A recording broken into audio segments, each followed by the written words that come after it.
بسم اللہ الرحمن الرحیم۔ اذان کے وقت باتیں کرنا۔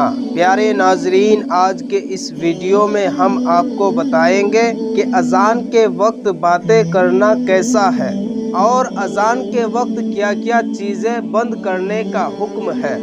تو چلیے آج کے اس ویڈیو کو شروع کرتے ہیں۔ اذان کے وقت باتوں میں مشغول رہنا ایک عام بات ہو گئی ہے۔ عوام تو عوام، بعض خواص اہل علم تک اس کا خیال نہیں رکھتے، جبکہ حدیث شریف میں ہے جو اذان کے وقت باتوں میں مشغول رہے اس پر خاتمہ برا ہونے کا خوف ہے، یعنی جب وہ دنیا سے وفات کرے ہو سکتا ہے اس کا ایمان چلا جائے۔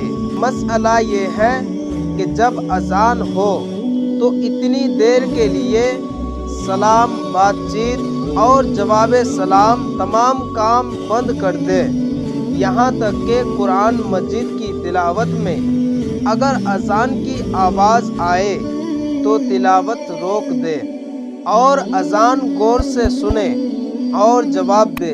راستے چلنے میں اذان کی آواز آ جائے تو اتنی دیر کھڑا ہو جائے، سنے اور جواب دے۔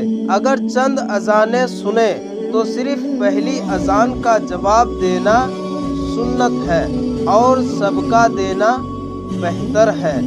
بہار شریعت حصہ 3 صفحہ نمبر 36۔ پیارے ناظرین، ہمارا اگلا ویڈیو ہے تکبیر کھڑے ہو کر سننا۔